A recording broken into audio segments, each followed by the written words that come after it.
Hi guys, James at Rampant Lion Reviews again for you today with another beer review. For this one we are going to return to Sweden and we're going to do another quite interesting Swedish beer. So we're going to head up towards Gothenburg or Göteborg as they pronounce it here in Sweden, and we're visiting a little town to the southeast of there called Mölnlycke, and this is home to Poppels Bryggeri, and tonight we're going to have a taste of their American Pale Ale. And this is quite a popular beer in Sweden actually, and all of the Systembolagets that I've been in throughout the country, this one does seem to be widely available, so it's very popular and it has a very good rating on Rate Beer. I think it's 84 overall and then 85 within the style, so a very good beer, and I think it's got a similar rating on Beer Advocate as well. But anyway, as is usual with my reviews then, I'll tell you a little bit about the company. If you do want to get straight to the tasting, just fast forward. The usual links are in the video description for you below. The link to the Poppels Bryggeri website, the link to my other reviews that I'll do from Poppels in the fairly near future, and also my Facebook profile for the channel and the Untappd profile as well. So please do connect with me in whatever way you like. It's always interesting to hear from you guys. But anyway, as I told you, Poppels are based in a small town called Mölnlycke, which is to the southeast of Gothenburg or Göteborg as they pronounce it in Swedish. I'm still getting used to the Swedish language since I've moved over here. It's quite an unusual one in terms of pronunciation. But the brewery is named after that which was owned by Johann Poppel, who was a well-known German-Swedish brewer. He actually spent most of his life in Varberg, which is just a little bit to the south of Gothenburg, and he also spent a lot of time in Gothenburg as well. But he was born sometime between 1605 and 1610 in Lower Saxony in Germany, and he moved to Sweden with his family sometime during the 1620s. But he met his wife Katarina Krakow between 1624 and 1628, and later they together founded Gothenburg's first brewery, and the date for this officially is 1649, but apparently some people think that they were brewing without license in 1638. But what's also quite interesting about Johann Poppel is that he's also said to have written down the city protocol of Gothenburg in Swedish for the first time, as opposed to it being written in German. But the brewery apparently remained in the Poppels family for about 7 generations, and I think they said it was 1835 that it closed down or changed hands. Didn't actually say what happened to the brewery after this, but the most famous site of the brewery in Gothenburg was at the Stigbergstorget, and I'm not sure if that pronunciation's right, but it's Stigbergstorget. So somebody hopefully from Gothenburg, Göteborg can actually correct me on that, but apparently that is the most famous site of the Poppels Brewery in Gothenburg. But the current brewery itself was founded in 2012 in Mölnlycke on a site that was apparently owned by the Poppel family as well. It was related to the Mölnlycke factory, apparently, this site that they're based on. But the brewery itself is owned by 15 beer lovers, and it aims to focus the pairing of their beers with food. It's a big sort of, it's been a kind of, all 15 of them have kind of contributed quite well to the growth of the brewery. But the current head brewer is Daniel Granath, who is apparently a bit of an expert, an experimenter if you like, and a perfectionist. So whenever he brews a new beer, he brews it about 4 or 5 times to perfect it, and apparently he also reads many beer blogs and keeps up to date with many of the new beers and styles that come around from various breweries, and he likes going to his beer events too apparently. I'll put the brewery website in the video description for you below, as I said, and I'll put a translated version from Swedish into English too. It's one of the few Swedish websites I've come across that doesn't have an English translation already in it. But anyway, just to list the other beers you can get from these guys, you get this guy here, which is the American Pale Ale, the Belgisk Wit, the Brown Ale, the Double IPA, the Extra Special Bitter, India Pale Ale, and the Russian Imperial Stout. Those are the regular beers, and they also have the Project Experimental series and also a few different seasonal beers as well, and you can see those if you check out the brewery's Rate Beer or Beer Advocate profile. So without further ado, let's get stuck into this guy. So this one is a 5.4% American Pale Ale. It's hopped with Citra and Cascade, although it didn't say on the website what malts they use, and apparently you can see on the side here it says Pesar mycket bra till, and I think that just means it should be paired with, and they said salmon salad, and I'm not sure what the last one is, but yeah, no, it should be a very nice beer. It tells you a little bit on the side, just it says it uses US hops to give you citrus flavours, and I'm not sure about the rest of it, but it's meant to be a very nice beer indeed. So I'll just bring up the camera, let you have a little quick look at the artwork on this one before we open it up. But quite nicely presented. All of the beers have a similar label to this, just different colours depending on what beer it is obviously. That's the Poppels bottle cap there, as you can see white background and just says Poppels there. This guy has 30 IBUs and it's a class 3, and I'm not sure exactly what that means in Sweden. But anyway, without further ado, let's get this guy open. So a 5.4% American Pale Ale style from Mölnlycke, which is close to Gothenburg. As you can see, nice, quite smoky opening on this beer, and a nice chime from the glass as well, as I pulled the bottle cap off there. But if you didn't know, actually, I don't know how many of you will have watched a Swedish beer review by me before, but since I've moved here in Lund, you had to make a bit of a culture difference. You can only buy beer here until about 6 o'clock at night, and the shops are state monopolised, and they're called Systembolaget. So, and it was the same in Iceland when I was there. They had the Vinbudens, and you could only get beer up until about 6 o'clock at night. So you have to be tactical with your purchases. But being here in Lund, we can do beer runs over to Denmark, and there's a lot bigger selection over there, and it's cheaper as well. Beer and alcohol is one of the few things that Denmark is actually cheaper than Sweden for. But as you can see, I'll just put the light over and let you see the exact colour of this beer. It's a nice dark orangey amber colour, a nice orangey golden amber, maybe just a little kind of hint of copper actually, but very, very nice looking beer. There's about a finger of a kind of frothy, I would say cream coloured head, not brilliantly white I would say, but it doesn't really matter the colour of the head. It has the head anyway, which is the most important thing, but nice. Yeah, I think creamy colour is a good way to describe it. If I put my fingers behind this beer, it is transparent, as you can see.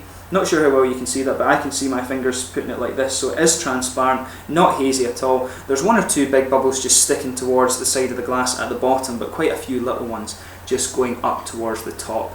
They are just underneath the head, but it smells very nice. Oh, just as you were pouring it out, you got a nice kind of citrusy and tropical note from this one, which is quite interesting. So without further ado, let's actually get on to the important part of this beer, the aroma and the taste. So in terms of the aroma with this one, underneath you can really pick up a nice kind of bready note, and there is a bit of kind of a cereally biscuit character to this beer, and you can pick that up quite strongly from this. But on top of that, some of the lighter aromas are very, very fruity. So when you're using Citra and Cascade, you expect a big kind of tropical nose, but also the Citra really has a lot of tropical fruits, you know, like peaches, passion fruits, apricots and grapefruit and things like that. And you also get a bit of floral and aromatic character from the Cascade, and also some grapefruit as well.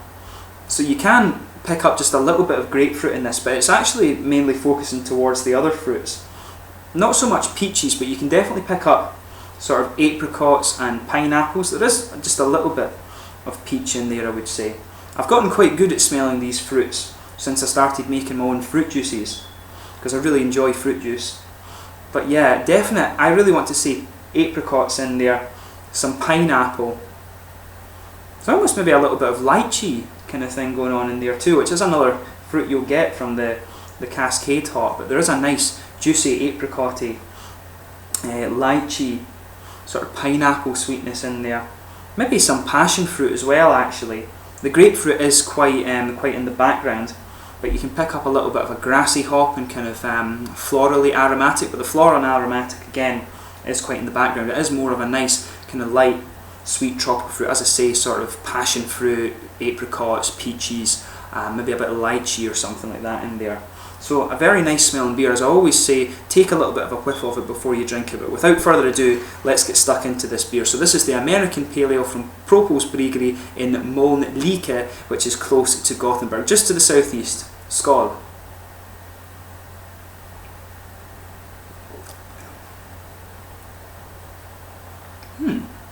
It's quite interesting actually.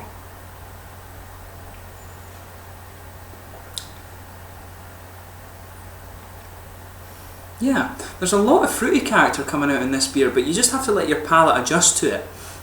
It comes in with a good bit of malty character, I think, and then the hops come out just a little bit later.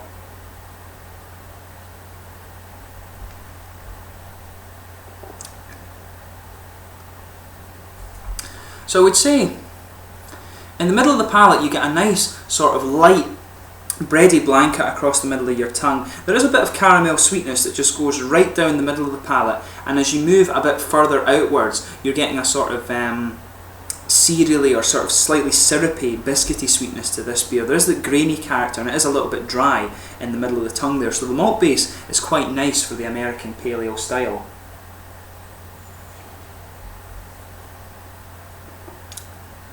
Yeah. You have to, once your palate adjusts to it a little bit more, you get more of the fruit characters coming out. I was getting more of a kind of floral and aromatic character to this beer, just on first taste with that kind of malt base in there. Around the very back edges of the palate, I want to say in the very back corners of the edges of your tongue, there is just a little bit of an earthy hop character, quite smooth, but that builds a good kind of bridge between the sort of caramelly and biscuity, slightly cereal flavours in the malt base and to the hops. As you move a bit further around the front of the palate, you've got a nice light, kind of smooth, floral and aromatic character. It becomes a bit grassy actually if you go round the front curve of the tongue there. Very nicely done and quite well balanced. The flavours in this beer all flow well together. There's nothing kind of punching its way out a lot, I would say. It's very well blended in terms of its flavour.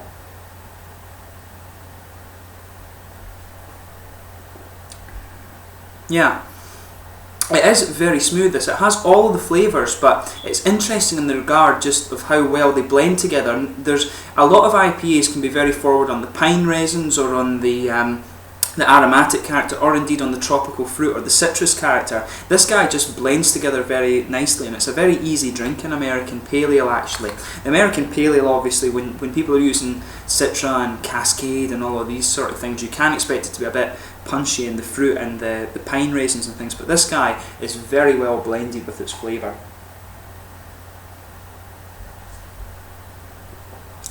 So in terms of the fruitiness with this beer, you'll feel a bit of an oily character just behind the very kind of front curve of your tongue, and that's where a lot of the fruitiness is coming out.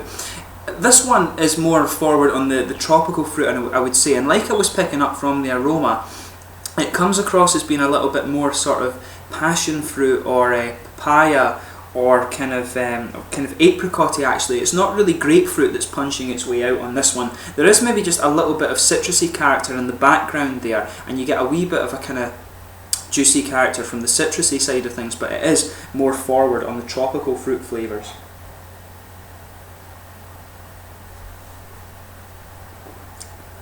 And yeah, I'll definitely stick with that assessment. It is more of a flavour that's along the lines of a nice, smooth lychee or papaya or a kind of apricot-y character. I want to say it's a kind of somewhere in between apricot and papaya that's coming out of this beer. The papaya is quite an interesting fruit and very smooth. The lychees, if I remember, are a bit more juicy than I'm picking up in this, but you can get just a little bit of that kind of lychee ester flavour in there. The fruit characters you get in a beer are always esters from what I remember. But yeah, I want to say more of a sort of papaya, apricot-y flavour in this. Maybe just a little bit of a pineapple, but not so sharp actually. Pineapple, papaya, and yeah, sort of apricot-y, and maybe just a little bit of passion fruit, but no real grapefruit presence in this one. None of that kind of typical sour grapefruit flavour that you get from this one actually. So it's quite interesting in that regard. The fruity character in this is very different from some of the other American Pale Ales I've come across. But yeah, in terms of the mouthfeel of this one, I would say, as I said with the flavour, very nicely balanced.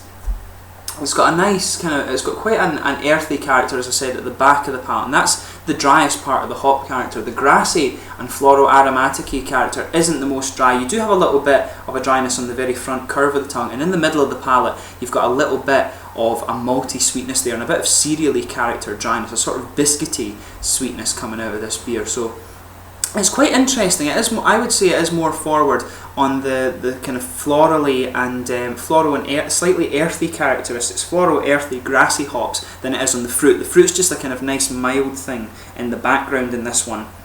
But yeah, I was just checking that the beer is definitely in date, so I was just wondering about that with the earthy character in there. You know, it might have been because I read that some people had said this beer was hugely grapefruity and things, so I did wonder about that, but the beer is definitely in date, so I'm certain that my tasting of this beer is definitely right.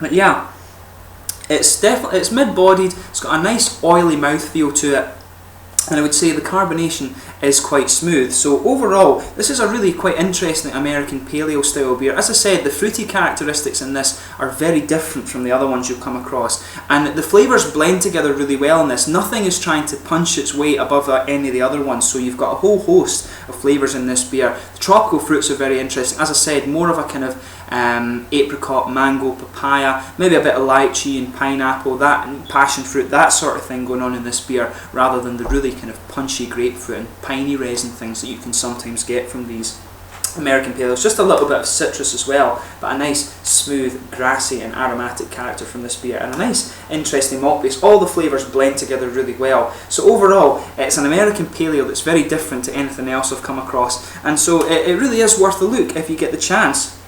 And I would definitely drink this again. It's a really nice beer, but I'd be interested to try their India Pale Ale and see what the difference between that one is, and the double IPA as well. So hopefully I can find those in the shop. And they also have a regular Pale Ale, I think, as well. So I'll give those a go. I'll try and review those as my next Poppels reviews. But anyway, I hope you've enjoyed this beer review. It's been a really interesting one to do for you. Really cool to try some of these little interesting Swedish breweries as well. So if any of you watching in Sweden have any suggestions for me to look at, give me a message and hopefully I can keep an eye out for them and hopefully find them as well. The System blog has a limited selection and it tends to be fairly local as well, so do let me know if I can get a hold of some of these beers. But I thank you again for watching my beer reviews. As always, let me know in the comments section below if you do happen to have tried this beer yourself. Always interesting to hear from you. Until my next beer review, please like, subscribe, share, all the usual YouTube stuff. I hope you've enjoyed this and I hope you're enjoying the Swedish reviews, and until my next one, slange you for now.